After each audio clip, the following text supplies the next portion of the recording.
l'auditoire. Comment vous comportez face à l'auditoire? Quand vous êtes face à l'auditoire, face au récepteur. Vous-même, une nette balance de la voix est recommandée à l'intervenant. Dans une petite salle, vous n'allez pas crier comme nous voyons dans certains milieux ou dans certaines réunions. Une petite salle où la personne crie. Non, mais des fois ça dérange, ça fait mal. Il en est de même dans un auditoire où il y a plusieurs personnes, vous n'allez pas parler comme si vous étiez à deux. Il faut faire attention avec la balance de la voix. Vous devez adapter votre voix à l'auditoire et selon le nombre aussi des participants. L'articulation de chaque syllabe, une expression et un langage clair, un débit adapté. C'est-à-dire que quand vous articulez, vous utilisez les mots, vous devez être bien clair et bien articuler vos mots, que les gens comprennent, qu'il n'y ait pas confusion sur les mots, les termes, ainsi de suite. Même les langages à utiliser, il faut choisir des langages simples, clairs, qui permettent à tout le monde de suivre. Il ne faut pas aller trop vite non plus. Il y a certaines personnes aujourd'hui, il y a un défaut surtout, ce n'est pas pour critiquer les filles, ils parlent ou elles parlent trop vite et les gens ne suivent pas. Il faut un débit, il ne faut pas aller trop lent non plus parce que les gens vont dormir, pas trop vite parce que tout le monde ne suit pas au même. Il faut trouver un juste milieu de sorte que votre discours, les gens puissent suivre et que les gens comprennent. L'adaptation d'intonation selon les points est nécessité. Il y a aussi l'expression faciale. L'expression faciale, c'est, si vous voulez, votre visage. Comment est-ce que vous vous présentez? Comment vous êtes habillé? Nous verrons ça. L'expression externe, l'expression corporelle, on appelle ça.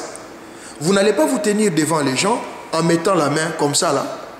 Vous n'allez pas vous gratter le nez quand vous êtes en train de faire un discours ou vous grattez la tête. Cela donne de mauvaises expressions.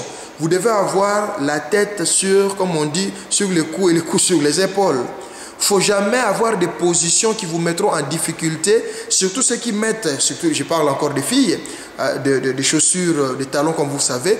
Avec une mauvaise position, facilement on peut glisser, facilement on peut tomber. Et puis il faut faire attention comment est-ce qu'on est en train de bouger. C'est très important. Le contact avec les récepteurs. Évitez les contacts directs, plutôt contrôler tout l'auditoire tout en restant concentré.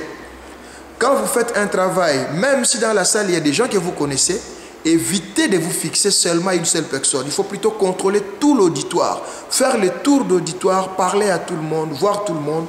Cela pourra vous aider à faire très bien votre travail. La gestuelle, il faut faire attention aux gestes que vous faites quand vous êtes devant l'auditoire. Vous n'allez pas, je ne sais pas moi, taper ou faire de gros mouvements. Imaginez que vous portez quelque chose qui vous a serré et à force de faire un grand mouvement, la chemise se casse ou la veste se casse. Qu'allez-vous faire? Ou même en faisant de gros mouvements, le matériel tombe. Il faut faire attention à la gestuelle, comme on dit. La posture, quelle position prendre? Les gens vous regardent. Vous n'allez pas vous mettre la jambe sur la table. Dommage que vous pouvez tout voir.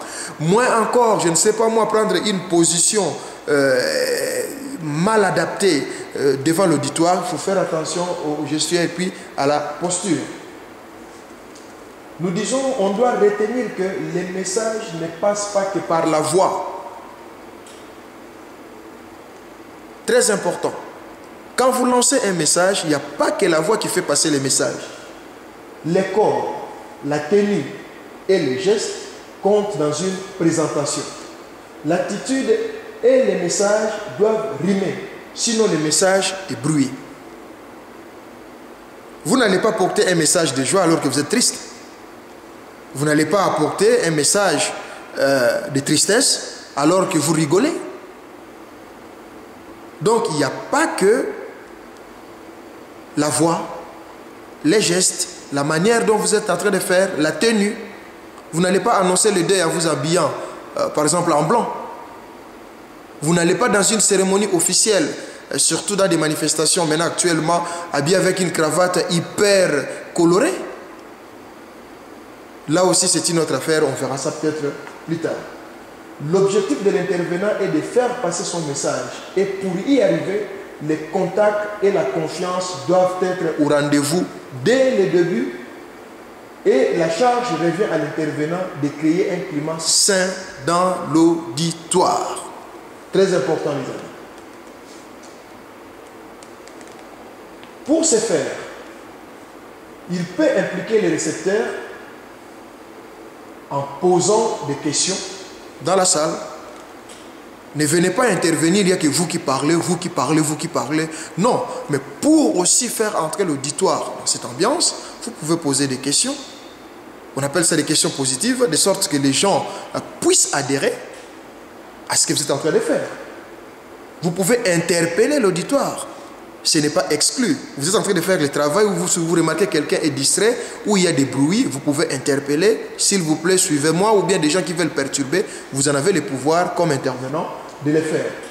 Pratiquez ce qu'on appelle l'écoute active. L'écoute active, c'est quoi? Je viens devant l'auditoire, je suis devant les micros, j'ai les gens qui sont devant moi, je parle, bonjour. L'écoute active, je leur pose la question, est-ce que vous me recevez? Ils sont là devant moi, est-ce que vous me recevez? Ils seront obligés de réagir, oui, on te reçoit, ou bien non, le son n'est pas correct, on te reçoit mal.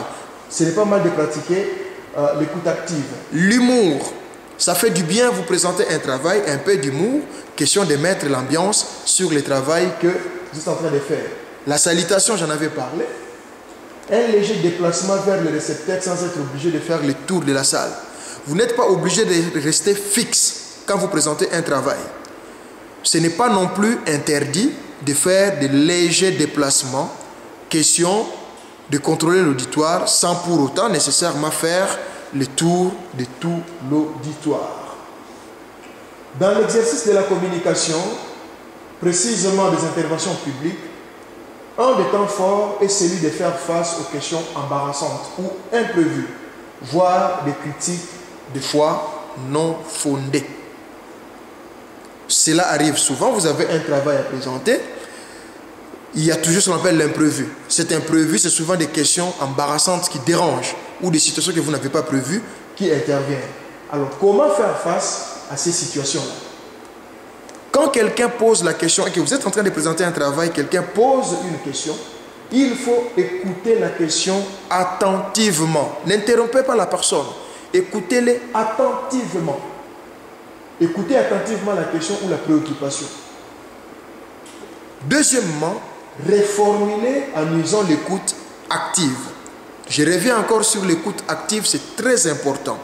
Quelqu'un vous pose la question, ma préoccupation est ceci, cela, ainsi de suite. Vous reformulez la question. Si j'ai bien compris, donc vous parlez de ceci, ou si j'ai bien compris, vous pouvez même influencer la question de votre interlocuteur. C'est ça l'écoute active. Ne pas rejeter ou réagir d'une manière brutale, brute, la requête. Plutôt réagir en intégrant ou en adhérant cette dernière, usant des expressions douces du genre « je l'entends »,« il est vrai que »,« je comprends bien votre position », etc., etc. Ceci permet de détendre l'atmosphère, se mettre en confiance mutuellement, une démonstration de l'ouverture d'esprit, ce qu'on appelle le fair play. C'est-à-dire que quand vous présentez un travail, qu'il y a quelqu'un qui vous pose la question, il ne faut pas le rejeter. Entrez dans sa préoccupation. Après avoir pratiqué l'écoute active, prenez une part de sa préoccupation tout en rassurant cette personne que vous avez écoutée et que vous acceptez de prendre en charge ou de l'écouter ou, si vous voulez, de participer à sa préoccupation. C'est très très important dans la communication. Sinon, cela va créer des tensions inutiles et finalement, le message risque d'être brouillé. Après, la continuité peut s'enchaîner, même d'une manière opposée, avec des expressions non agressives du genre comme néanmoins, toutefois, il y en a beaucoup, hein, c'est ce genre de transition qu'on peut utiliser. Question de ne pas contrarier ni vexer son interlocuteur. Et c'est aussi possible de recueillir l'avis du récepteur dans certains cas. C'est-à-dire que la personne peut ne pas être en accord avec vous, mais une fois déjà vous avez maîtrisé, vous avez accepté qu'elle vous pose la question et que vous avez adhéré à sa question, ça rassure.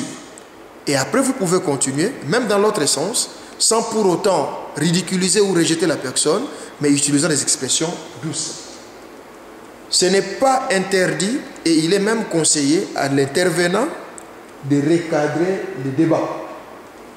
Il arrive des fois, vous faites une émission, vous présentez un travail, vous présentez quelque chose, les débats débordent. Vous avez la responsabilité, vous comme modérateur, vous comme intervenant, de recadrer les débats, ramener chaque chose à sa place. Vous pouvez même interrompre en cas de monopolisation des paroles ou en cas de tendance à bipolariser tout en rassurant. C'est-à-dire qu'il y a certaines personnes dans les débats, c'est comme si le débat devient entre 7 personnes seulement avec l'orateur ou l'intervenant. Et vous avez la possibilité de mettre fin à cette bipolarisation de la parole, de sorte à ce que tout le monde puisse participer. Un point qui n'échappe à personne, c'est la conclusion. Comment finir son message?